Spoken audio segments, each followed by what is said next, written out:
रूबरू में आप सभी का इस्तकबाल है। मैं हूं खुर्शीद रब्बानी और आज हमारे सवालों से रूबरू होने के लिए मौजूद हैं कांग्रेस के सीनियर लीडर, उत्तराखंड के साबिक वजीर आला और मरकज में भी कई बार वजीर रह चुके हैं आप, हरीश रावत साहब। बहुत सारे मसलों पर बात होगी, भारत जोड़ो यात्रा पर बात होगी, इनके सियासी करियर को लेकर के हम सवाल करेंगे। साथ ही उत्तराखंड की जो पॉलिटिक्स चल रही है, वहाँ की जो हुकूमत है उस पर क्या कहेंगे और कांग्रेस की जो सियासत है उस पर भी बात करेंगे कि कांग्रेस में क्या कुछ इन दिनों चल रहा है। सर, आपका बहुत बहुत इस्तकबाल है। कैसे हैं आप? बहुत शुक्रिया आपका, बहुत ठीक हूँ। देखिए सर, कांग्रेस जो है वो तकरीबन 136 साल पुरानी पार्टी है, इस मुल्क की सबसे पुरानी और सबसे मतलब कहा जाए लंबे वक्त तक इस मुल्क पर हुकूमत करने वाली सियासी पार्टी, और वो अब मुश्किल दौर से गुजर रही है पिछले तकरीबन 8 साल से, और अब भारत जोड़ो यात्रा उसे निकालनी पड़ रही है। तो राहुल गांधी भारत जोड़ो यात्रा निकाल रहे हैं। सबसे पहला सवाल मेरा यही है कि भारत जोड़ो यात्रा से किसे फायदा होने वाला है, कांग्रेस को, राहुल गांधी को या फिर इस मुल्क को? कि पहले तो मैं इस बात को स्पष्ट कर दूं कि कांग्रेस के सामने पहली बार चुनौतियां नहीं आई हैं जी। तो 77 में इससे बड़ी चुनौती आई। फिर हमारे सामने चुनौती 89 के बाद आई, 96 से 2000 के आसपास तक, 2004 तक चुनौती रही सोनिया जी ने सवाल, और ये अब एक चुनौतीपूर्ण दौर है जो लगभग 2014 से स्टार्ट हुआ था, तो लगा लीजिए 7-8 साल। जी, 8 साल हो गए। हाँ, अब इससे बाहर निकलने के लिए चुनौती से एक राजनीतिक दल तौर पर हम बहुत सारे कदम उठा रहे हैं, जिसको हमने अपने उदयपुर संकल्प कहा। उदयपुर में बैठे सब सीनियर लोग, तो उसमें हमने बहुत सारी चीजें तय की। उसमें एक बात जो तय हुई, भारत जोड़ो यात्रा। हम भारतीय कांग्रेस से, कोई दूसरा राजनीतिक दल नहीं है देश के अंदर जो दोनों को इनकम पास करता हो, जिसमें भारतीयता का मतलब भारत की संस्कृति, परंपराएं आदि आदि, जिसमें अध्यात्म भी है, जिसमें आप कहते थे सनातन धर्म है जिसका आदि किसी को मालूम नहीं है, और जिसमें वहां से लेकर के गंगा जमुनी तहजीब तक की सारी बातें सम्मिलित होती है, वो है भारतीय। हम भारतीयता का भी प्रतीक हैं, भारतीय भी है, राष्ट्रीय कांग्रेस भी है, राष्ट्रवाद कांग्रेस का, राष्ट्रवाद के लिए ही तो इतना बड़ा स्वतंत्रता का आंदोलन खड़ा हुआ और राष्ट्र के रूप में भारत खड़ा हुआ, और उसके बाद कांग्रेस ने बनाया। इसलिए हम भारतीय राष्ट्रीय कांग्रेस है, उसको कुछ छद्म राष्ट्रवादियों ने, जिन्होंने घृणा आधारित राष्ट्रवाद का एक दौर बनाया, तो उस हमको सत्ता से बाहर कर दिया। हमें इस बात का गम नहीं है कि हम सत्ता से बाहर, हमें गम इस बात का है कि भारत का रास्ता गलत हो रहा है। यदि भारत, जिसको सब लोगों ने मिल करके संवारा और आज हम एक बड़ी ताकत के रूप में खड़े हैं और इससे आगे बढ़ सकते हैं, तो बढ़ने के लिए बहुत आवश्यक है कि हम सब मिलजुल करके साथ रहे। एक शक्तिशाली भारत, एक दूसरे हाथ लेकर के चलने वाला भारत, आज वो भारत ही दिखाई दे रहा है, वो नदारत है। अच्छा, मैं एक सवाल आपसे यहाँ ये करना चाहूंगा, क्योंकि आप बहुत सीनियर और बहुत लीजेंड जो है मतलब सियासतदान हैं, पॉलिटिशियन हैं और बहुत ही समझदारी से सियासत करते हैं। आपने कहा कि जो मौजूदा वक्त है 2014 के बाद मुश्किल भरा वक्त है और ये मुल्क के लिए भी ठीक नहीं है। ये क्या वजह है सर? जो भी पार्टी अपोजिशन में होती है, वो चाहे कोई भी पार्टी हो, उसको ऐसा लगता है कि जो लोग हुकूमत चला रहे हैं वो सही डायरेक्शन में नहीं चल रहे हैं। जब यूपीए की हुकूमत थी मरकज में, तो एनडीए यही कहता था, या फिर बीजेपी के लोग कहते थे, या दूसरी पार्टियां जो आपकी अपोजिशन थी। तो ये वजह क्या है? चश्मे जो है वो क्यों बदल जाते हैं? देखिए, हमारे ऊपर उनकी जो शिकायतें थी वो फंक्शनिंग को लेकर थी, मगर बुनियादी चीजों में कि संविधान टेम्पर हो रहा है, संस्थाएं खत्म हो गई हैं, लोकतंत्र का रास्ता बदल रहा है, देश की आजादी के मूल्य बदल रहे हैं। गांधी, नेहरू, अंबेडकर का हिंदुस्तान की दिशा को बदला जा रहा है। ये शिकायतें जो है नहीं आई। देखिए, सरकार के लिए चुनौतियां आई। हमारे हम जिनको प्लस पॉइंट समझते थे उनको हमारे माइनस पॉइंट के रूप में डाला। जैसे 2G एक संचार क्रांति थी, लेकिन उन्होंने उसका फायदा उठा करके कुछ चीजों का तो झूठ मूठ आधारित चीजें, देखिए आज 2G भी गायब है जी, आज कुछ भी गायब है, जिसके आधार पर हमको सत्ता से डिसलॉज किया गया। वो चीजें कभी कहीं उठी नहीं बात। आपको क्या लगता है सर, चूंकि देखिए आप उस वक्त हुकूमत का हिस्सा थे, हुकूमत में आप वजीर भी रहे यूपीए हुकूमत में जी, हमको क्या हटा दिया गया बिल्कुल। क्या कांग्रेस की एक बड़ी प्रॉब्लम ये रही है कि वो अपनी बात को अच्छे ढंग से सही तरीके से पेश नहीं कर पाती, कह नहीं पाती, मैसेज जो है वो आम लोगों तक उनकी भाषा में या उनके तौर तरीके से नहीं पहुंचा पाती और उसका उससे नुकसान हुआ? लेकिन भारत खुशहाल हुआ जी 2004 से लेकर के 2014 तक जी, लगभग 28 करोड़ लोग गरीबी की रेखा से ऊपर आए। जो निम्न आय वर्ग के लोग थे वो मध्यम वर्ग की तरफ बढ़े, जो मध्यम वर्ग थे वो और उच्च मध्यम वर्ग की तरफ बढ़े। तो भारत एक आर्थिक महाशक्ति के रूप में बढ़ा। तो उसके साथ लोगों का स्वाद भी बदला, सोचने के तरीके बदले, काम करने के तरीके बदले। हम उसके साथ कोप अप नहीं कर पाए, इसलिए हम सत्ता से बाहर हो गए और उन्होंने चीजों का फायदा उठा करके वो चीजें जो है भ्रष्टाचार करके, जबकि आज वो मुद्दे गायब। मैंने कहा ना 2G कहाँ है, आज कहाँ है कोर्ट के, मगर उठा करके सत्ता से बाहर हो गई कांग्रेस। मगर हमें गम बात का नहीं कि हम सत्ता से बाहर।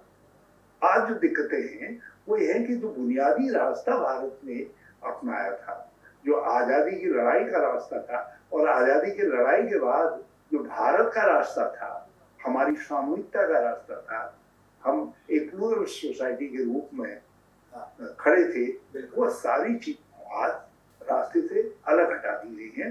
कुछ और आवरण खड़ा कर दिया गया है। और शायद यही वजह है कि कांग्रेस को भारत जोड़ो यात्रा निकालनी पड़ रही है, क्योंकि उसका मकसद जो है वो सिर्फ पार्टी को आगे बढ़ाना नहीं है।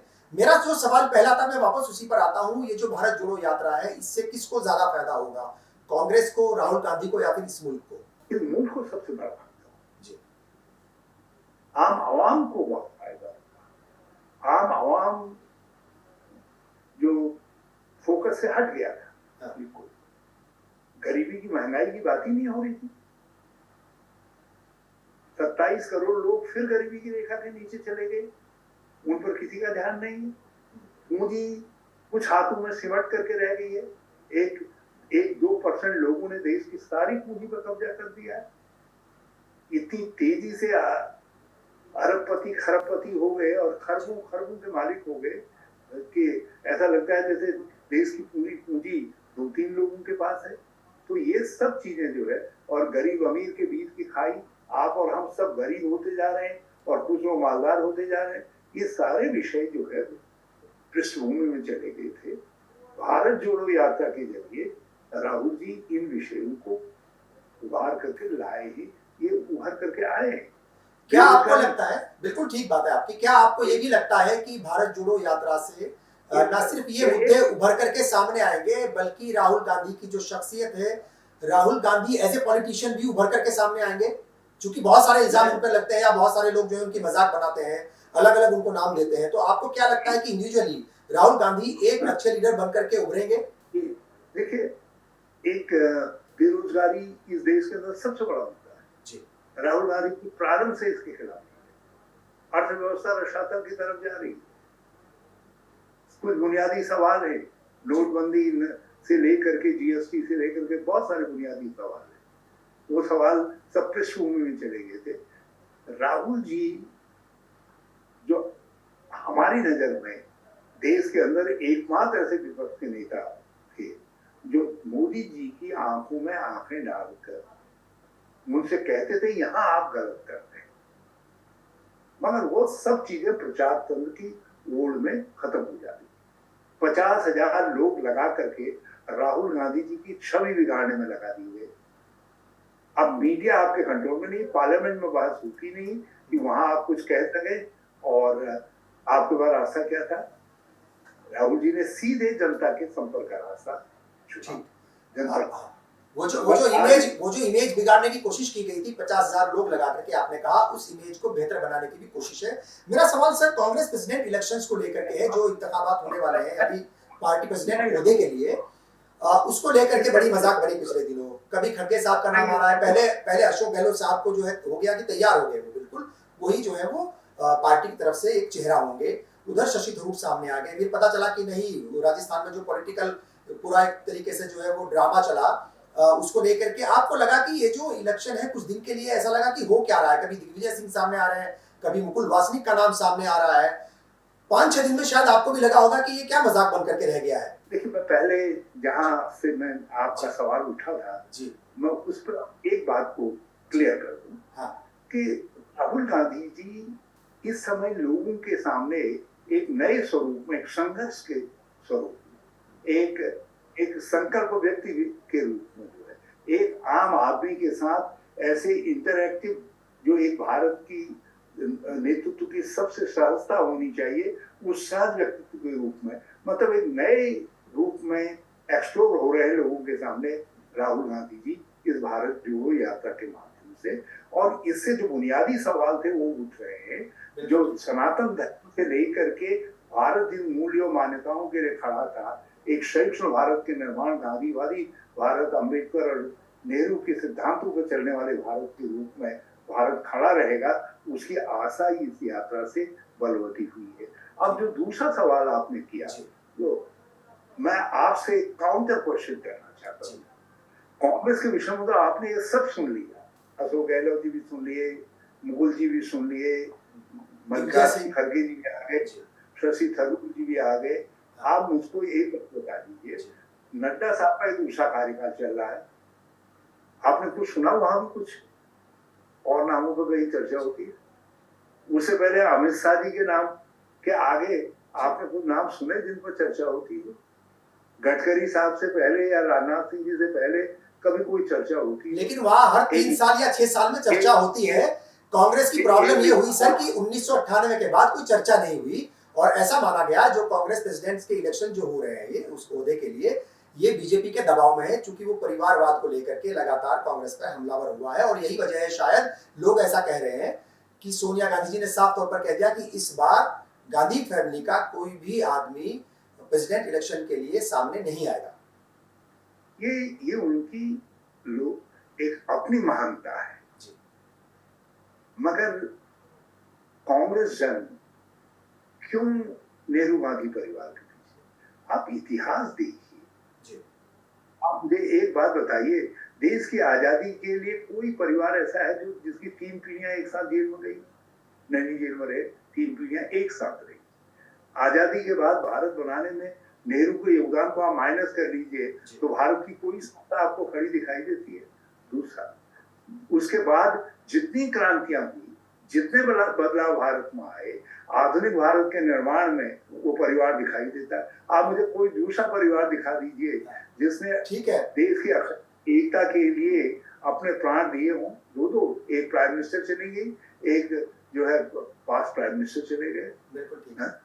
ये बताइए सर, जो मैंने सवाल किया था कि क्या कुछ दिनों के लिए आपको भी लगा था कि क्या ये मजाक हो रहा है? कभी गहलोत साहब का नाम आ रहा है, गहलोत साहब बिल्कुल तैयार हो गए थे, फिर रात को दिग्विजय सिंह का नाम आ गया, फिर अगले दिन दिग्विजय सिंह साहब कहते हैं कि नहीं मैं नहीं लड़ूंगा। अपनी लोकतांत्रिक परंपरा में गर्व पार्टी, क्योंकि कम से कम हमारे पास इंस्टीट्यूशन है, हमारे पास एक इलेक्शन अथॉरिटी है, हमारी एक मेंबरशिप की प्रक्रिया है, हमारा एक कॉन्स्टिट्यूशन है इलेक्शन के लिए, और हमारे पास लोग हैं, चेहरे हैं, एक से एक काबिल लोग हैं। देखिए, जो नाम आपने लिए इनमें से हर व्यक्ति लायक है कि वो उसको संभाल सकता है, लेकिन हमारी कलेक्टिव विजडम थी कि हम चाहते थे कि राहुल गांधी जी हमारे नेतृत्व को फिर से संभाल। अशोक गहलोत वाले और राजस्थान के जो एपिसोड हुआ उसको आप कैसे लेते हैं सर? हमारा मानना ये था कि एक संस्था, एक राजनीतिक शक्ति, एक सरकार पूरी ताकत से नेहरू गांधी परिवार पर आक्रमण कर रही है, 136 साल पुरानी पार्टी जी उसके आक्रमण के सामने कैसे हथियार डाल दे। लेकिन अंततोगत्वा हमको राहुल गांधी जी की दृढ़ता के सामने मानना पड़ा। हमने कहा ठीक है, ये फिर चुनाव हुए, और जब चुनाव हुए तो चुनाव होंगे, और हाँ, चुनाव हो रहे हैं। मेरा सवाल यहाँ ये था कि अशोक गहलोत का जो पूरा एपिसोड हुआ, राजस्थान का जो पूरी सियासत चली है, वहां पर सियासी ड्रामा चला है, उसको आपको क्या लगता है उसे देख करके कि क्या अशोक गहलोत साहब या फिर राजस्थान कांग्रेस या फिर कांग्रेस की जो इमेज है उस पर कहीं ना कहीं कुछ एक क्वेश्चन मार्क लगा? ये ड्रामा नहीं है, उन लोगों का अपने नेतृत्व के प्रति जी as chief minister Ashok Gehlot कितने सफल थे कि राजस्थान का लेजिस्लेचर लगभग यूनानिमसली उनको छोड़ना नहीं चाहता था, और हम ये चाहते थे कि कुछ परिवर्तन आए, हम जैसे भी सारे लोग थे। लेकिन अनंतोगत्वा जो लेजिस्लेचर की कलेक्टिव विजडम थी वो पहुंची, उनको लगा, और उन्होंने कही अपनी बात डेमोक्रेटिक तरीके से। कुछ देर के लिए हमको जरूर लगा, अटपटा लगा, हमने कहा ये क्या कर रहे हैं, अटपटा लगा मतलब आपको?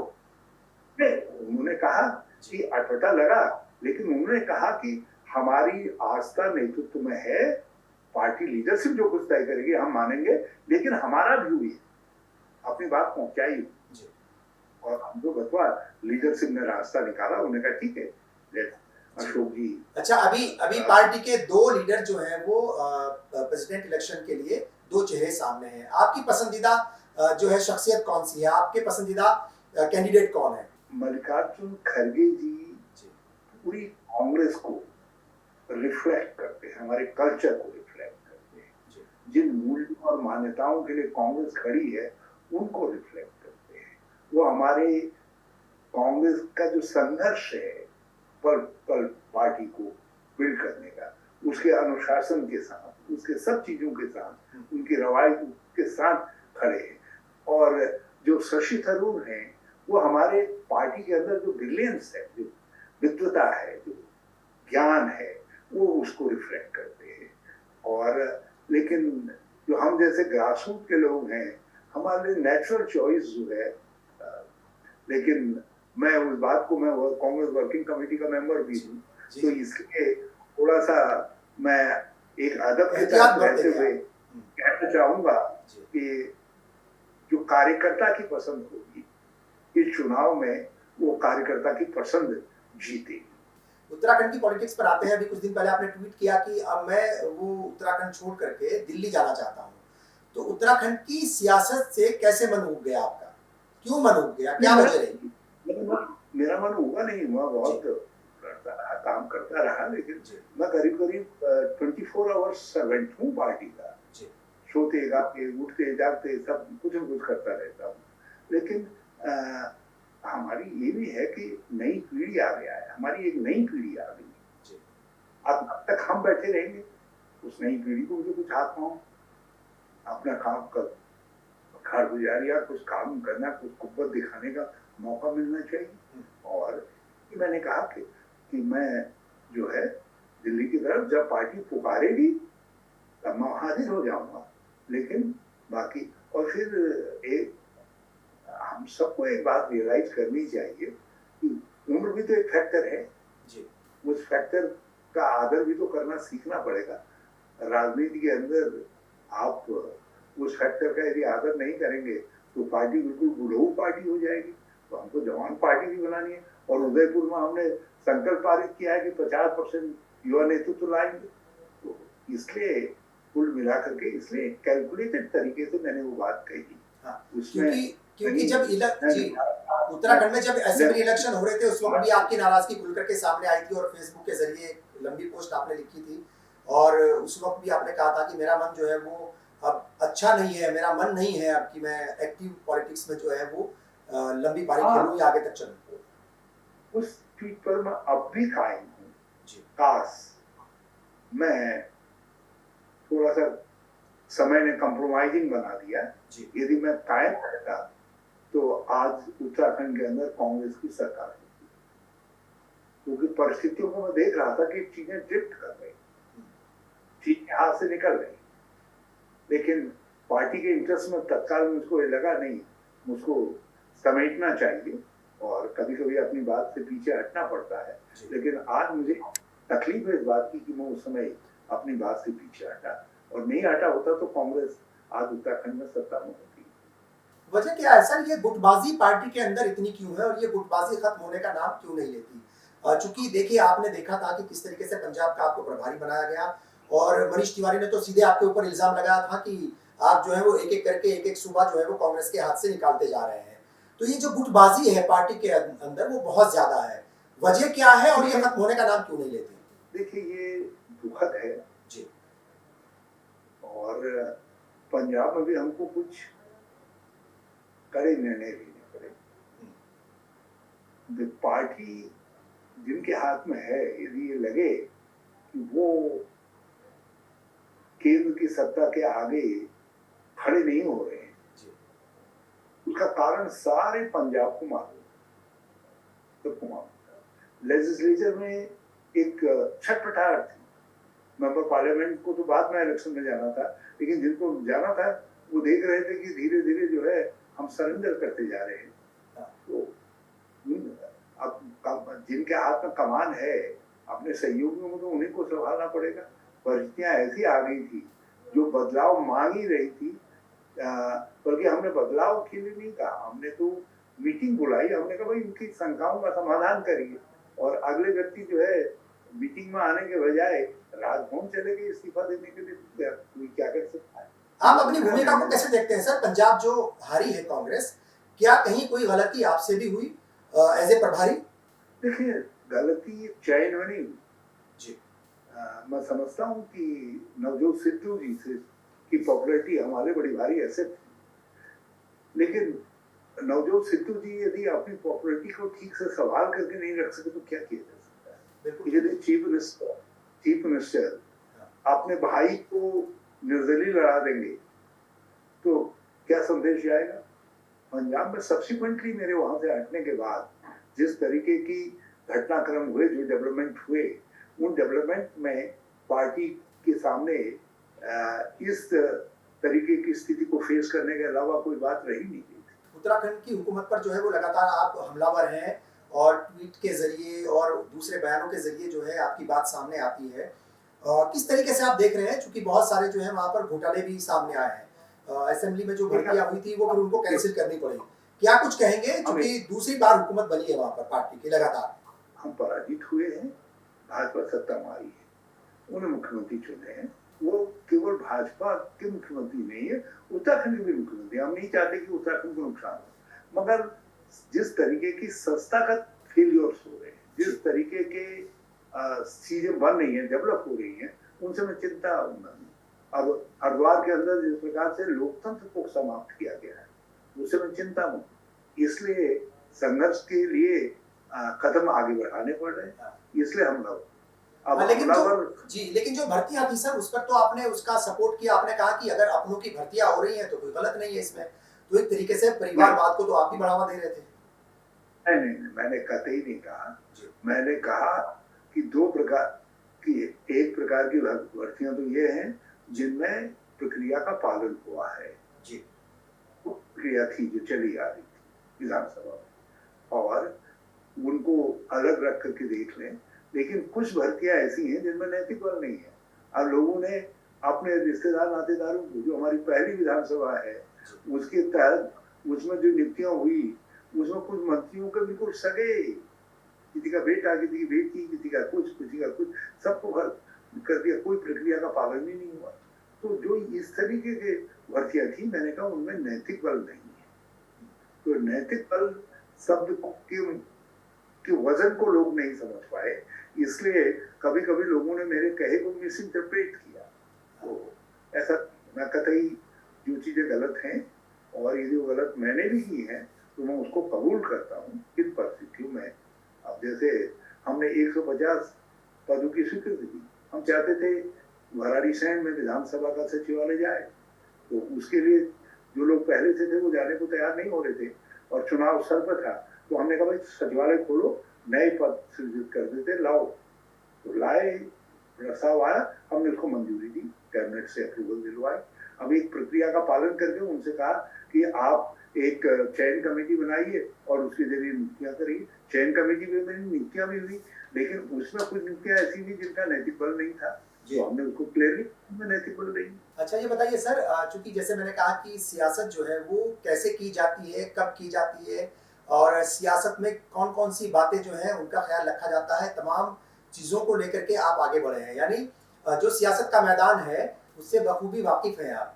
अब किस तरीके से हरीश रावत साहब जो है वो अपनी मुस्तकबिल की, अपने भविष्य की सियासत को देख रहे हैं। हालांकि आपने ट्वीट के जरिए अपने मन की बात तो कह दी, लेकिन अब अपनी भूमिका जो है वो आप क्या चाहते हैं, असल में किस तरीके से अपनी बात को पार्टी तक पहुंचाएंगे या लोगों को बताना चाहेंगे? इस जीवन में जैसा भी टूटा फूटा अनुभव है, ज्ञान है, समझ है और चीजें हैं, उनको कौन कहेगा, मुझको ही तो कहना पड़ेगा। कभी कभी अपनी शादी की बात खुद ही कहनी पड़ती है। तो अब मैं किस तरीके का मेरा जो रहा विभिन्न पदों पर, मैं उसको लेखनीबद्ध करना चाहता हूँ।